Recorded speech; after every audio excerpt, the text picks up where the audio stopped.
Welcome to Hoopy's Garage, the dumbest automotive channel in all of YouTube, and it's feeling a little bit like a Ford purge because yes, we did get rid of our electric Ford Lightning pickup truck. Rob was pretty tired of dealing with the small battery and the small range that was getting worse as it got colder outside, so we have sold that, and I am considering selling a few more Fords, including this 2021 Shelby GT500. Do I get out of this thing while the getting is good? I've owned it for a year. I have enjoyed it, but I'm sure at some point this thing is going to start depreciating just like every other new Mustang ever on the planet. But right now, I can still sell it for a little bit more than I can pay for it. But we're also going to check out some other Fords, including the one that was up in the middle upper spot of my list for a year, basically.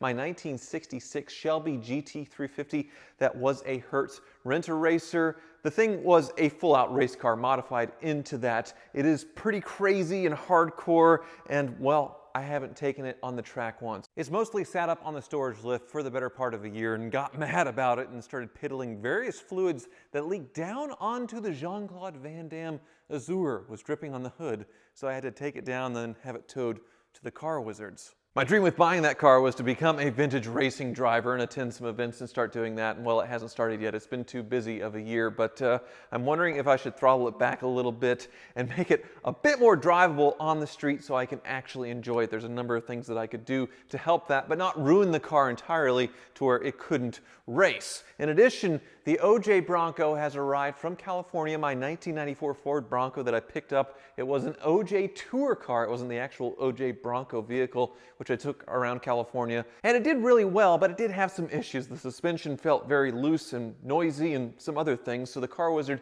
is looking that over. So I don't need to make a decision right away on this Mustang. There's some thinking to do while we tour all of the hoopties. Let's roll. But before we go up in the Ford to check on the Fords at the Car Wizard, I'd like to thank Ridge for sponsoring today's video. And while I won't be talking about their wallets today, they have sent me an all-new product right here. All right, door number one here is, oh yeah, the blingy gold one, which looks absolutely fantastic. They all come with a matching silicone ring for those rough and tumble days. The ring comes in a variety of premium materials, including carbon fiber, tungsten carbide, 24 karat gold, and titanium. All the rings have a beveled edge for on-hand comfort and an inner convex shape for a comfortable no-pinch fit.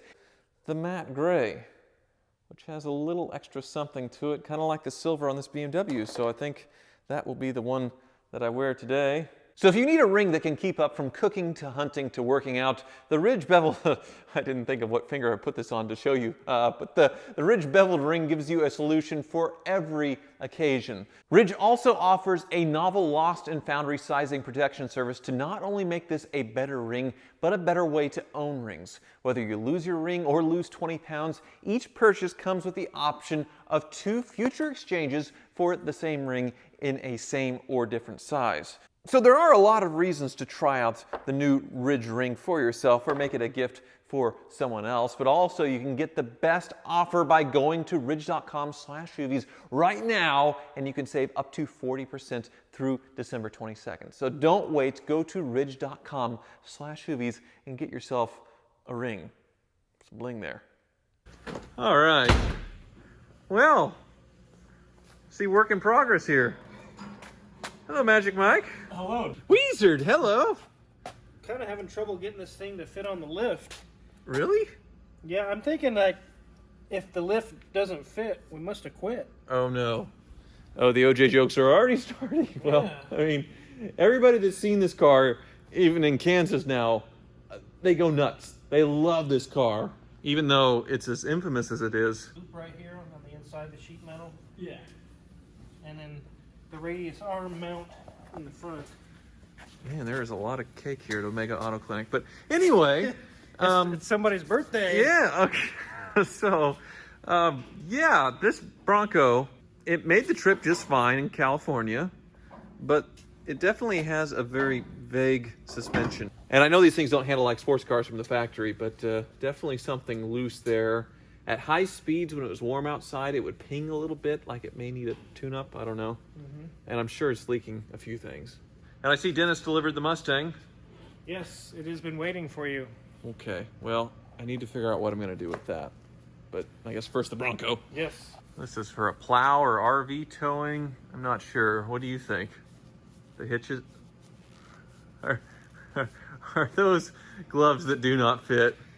Yeah, I was going to do the inspection. I can't get this thing on. Okay. All right. Well, you know, you're a better actor than OJ. Oh, am I? Yes. Okay. Yes. We More just watched The convincing? Naked Gun recently. Oh, He was pretty bad. Was he? The last one had Anna Nicole Smith in it, and him. And anyway, back to the Bronco. Pretty cool rigs, you were yeah? saying about this? Yeah, is it a plow? Is it for camper towing? I think this would be for camper towing. You just slide in, put the hitch pins in, and pull it behind your camper. Okay. Well, I don't know if they have much snow plows in California. I sure would not want to have it anymore, so that can definitely come off. Okay, it just bolts off. Yeah, Take the yeah, bolts for off. sure. But the suspensions on these Broncos are pretty darn cool. What would you call this? It's an independent front suspension, but it has a swivel axle right here. Yeah, but it's still pivoting. So you have basically all the beef of a solid axle, but it's it pivots, you know. Right, and what can cause loose steering is these radius arms and the radius bushings here, Okay. which they look like they've been replaced, so that may not be it, but that can cause the wheels to move a lot. All right. Well, let's start the jiggle. See what happens. There's a sway bar. The sway bar is gone. Well, that explains it. That would have gone here. Interesting. They took the sway bar off.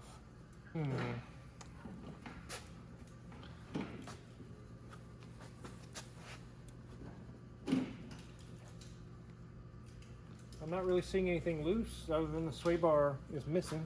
I guess that would make sense, because me up on the highway and it's wandering around, it seems a little... It may feel soft and wandering. And Yeah. Yeah, that would probably be what that is. So somebody would have disconnected the sway bars for off-roading prowess, but then they'd sacrifice their highway stability, which is what I'm feeling. So maybe we need to find some sway bars, huh? Yeah, find some OEM sway bar and the links and everything and hook it back up. Okay, but underneath, I mean, this is a lifelong California truck, and man, does it show. Oh, well, wow. oh, what do you got there? Looks like a oil leak of some sort. Looks like the oil pan. Yeah. Interesting. Okay. Well, not too bad to do. It's kind of a strange oil pan, though, with this dip here. Yeah, it is very strange. The exhaust will have to come off. We'll have to raise the engine a little bit and pull it out. Okay. It's not too big of a deal. U-joints are good. It's kind of weird how they've got these just tied to the spring. A brake pad sensor. Huh. Well, I don't have any warning lights for that. No, that's not a brake pad sensor. That is the wheel speed sensor. Oh, okay. They just tied it to the spring. Weird. I guess it works. But amazing. The factory stickers there still. Definitely is a California car. It's just like you said. ridiculous. All this oil that's everywhere is coming from your oil pan. Yeah, the transmission, it shifts a little hard into reverse, but that's a very Ford thing to do, you know? Old Ford. I mean, it's all really solid and nice. Do not service. Okay. Did the brakes work okay for you? Yeah, the brakes feel fine. Yep. They've had it apart before. You can see the silicone they used to smash it back on. Okay. They probably just serviced it. Yeah, good tires. Shocks look good. Yeah? Just a clean, simple California truck. Well, I mean, we've got what, the oil pan gasket to do, and that's about it. Oil pan gasket and find me some sway bars. Oh, and the sway bar, yes. We Yeah. should put that on. Well, really nice truck. Yeah, with a little bit of cleanup at Van Gogh, this thing's going to be mint. Not so guilty.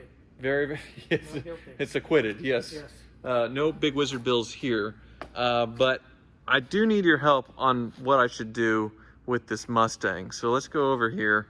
So as you know, this car was a Hertz Rent-A-Racer and then a race car, basically sat for several years, and then somebody built it into a Group B legal race car. So this is full-out race car with 110 octane. When you got it, it had no key. There was, I mean, basically no gauges in it. We added a lot of things to make it more streetable, but it's still full-out crazy race car.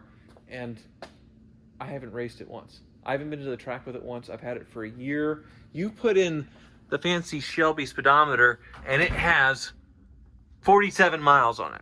That's it? 40 in 7-8 months. 47 miles. So the biggest issue, well, right now it's leaking from the transmission. I think it has a big leak, so we need to look at that. But the other issue is the clutch.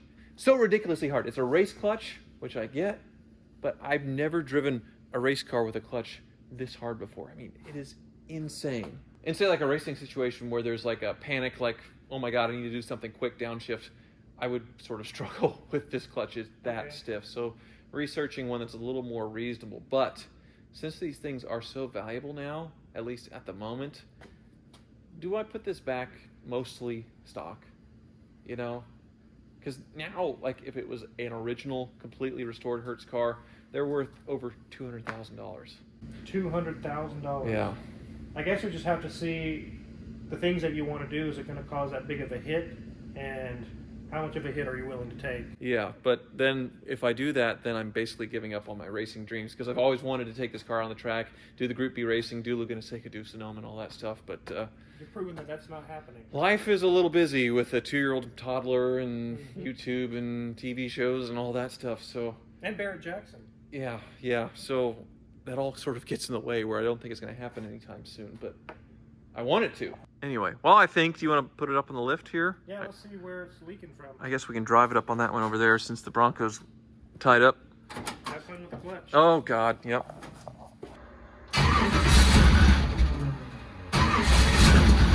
There it is. God. That is just so awesome sounding. Oh, it doesn't like the cold. Shelby tack, racing tack, but then this clutch, holy moly. Oh, it's an on-off switch. Okay.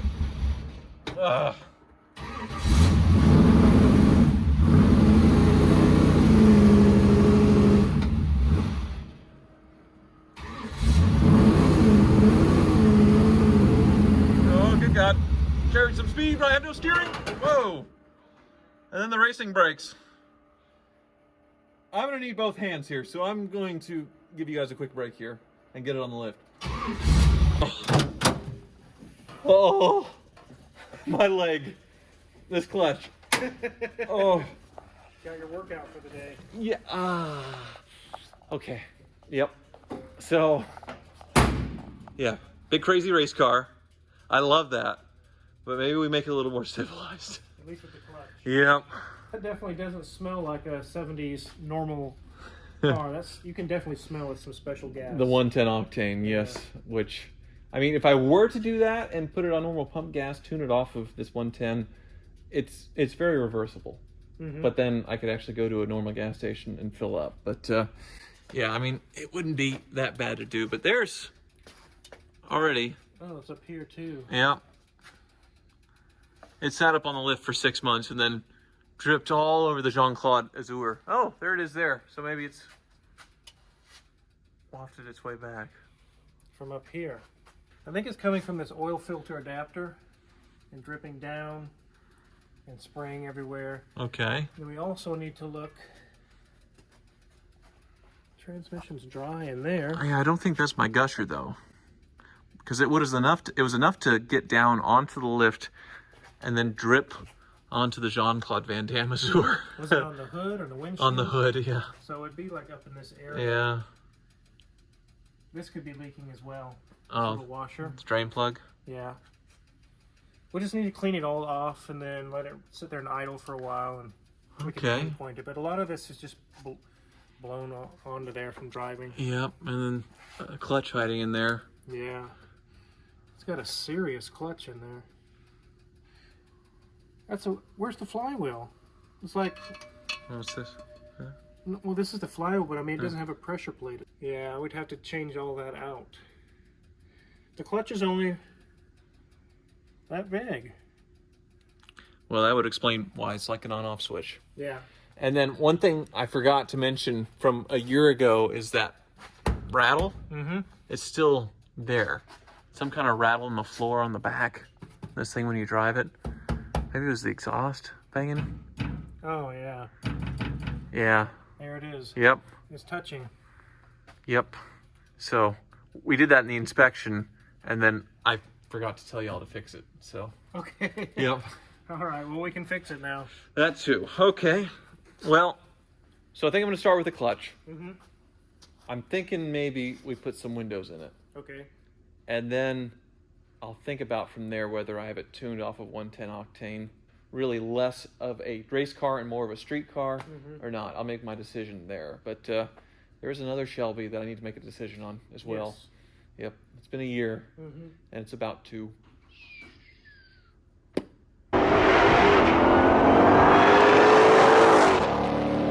All right, back in the GT500 that has all the luxury that my 66 does not, and all the power. 760 horsepower. Jeez. Lightning quick dual clutch shifts. I mean, this car is absolutely a marvel. Basically the car of the year that I bought it 2021, even though I bought it totally by accident. If you think about it, in recent history, the cars that have been really making headlines have all been American cars. 5 years ago, what Dodge was doing with the Challenger, with the Hellcat, with the Demon, it was just unheard of, the acceleration speed with that. And then you had the C8 Corvette and this, a mid-engine Corvette and a 760 horsepower Mustang that could actually handle on a track. Before that, 5+ years ago, we were talking about Porsches that were setting records, AMG GTRs, that kind of stuff. Before that, 10 years ago or so, the hypercar holy trinity with the McLaren P1, the hybrid hypercars of the new generation. And then before that, well, you had like the Enzo Ferrari, the SLR McLaren. Before this American brand in the last few years, it was all a bunch of European exotic high-end stuff. Not things that you could buy for well under $100,000. A car that somebody in the middle class that's worked really hard their entire life and they want to treat themselves for retirement or something. This is something they could actually attain and buy, not some $500,000 crazy, it's cold outside, hypercar. And that is just absolutely awesome. Now, I didn't intend to buy this car. It just sort of fell into my lap after somebody bailed on this order for this car. And then a friend of mine, Rob, the one who I went half in on the Lightning, he found out about this and bailed on it as well. So I ended up with it for a little less than its MSRP, which this one was $81,000, and it was a screaming deal. I knew I could own this car for a year and not lose money, probably make a little money, and that's where I sit right now. 1 year into this car, 2,100 miles. I haven't been on the track once, even though I could, and I'm thinking, do I sell it? Do I sell it now before it starts depreciating? Because I'm sure in 3 to 5 years, this thing will be worth about half of what the sticker was new. If it's just like any other GT500 or special Mustang product, they'll get lower to a point and then they'll sort of stay there. And I could come back to it later at that point and buy back in, but do I want to? I mean, this thing is ready to go and do anything at any moment for me, which, unlike a lot of the cars in the Hoopty fleet, I can't say that. It can also haul my entire family comfortably. As far as other complaints, though, I really don't have any, and how could I? It's absolutely insane, but unlike a supercar like a McLaren, like a Lamborghini or something like that, you feel really engaged and involved with this car. It has a soul. It doesn't feel like I'm driving a video game. It's still a big car that handles really well, so it does require some thought to drive this thing. It is also very easy to turn the nannies off and get this thing to do stupid things, which I'm gonna turn it back on right now because I'm vlogging, and yeah, it's really, really fun. Now, I don't mind losing ridiculous amounts of money on this channel. I mean, that's how the whole channel started, was me buying Hoopties and spending way too much money trying to fix them, often failing. But the difference is, the car wizard gets rich from that. Other people get that money. I see where it goes. Depreciation is just a thing where it just sort of goes away. It's like I'm just lighting it on fire. I'm not really contributing to the economy at all, at least here locally when it comes to things. So that's why a lot of my fleet is heavily depreciated or fully depreciated exotic cars that are on the rise, that are a little more maintenance heavy, but maybe they appreciate enough to cover the maintenance and repairs over the years. But honestly, there's another car that I stumbled into in a very similar situation to this that everybody wants. They're not making very many of them. It's basically the hottest car of what will be 2023, and my name's on it. So do I get rid of this for that? Because it's kind of in the same space. The engine's in the back though, and there's no back seat, so that's the only hint. But anyway, thank you for watching.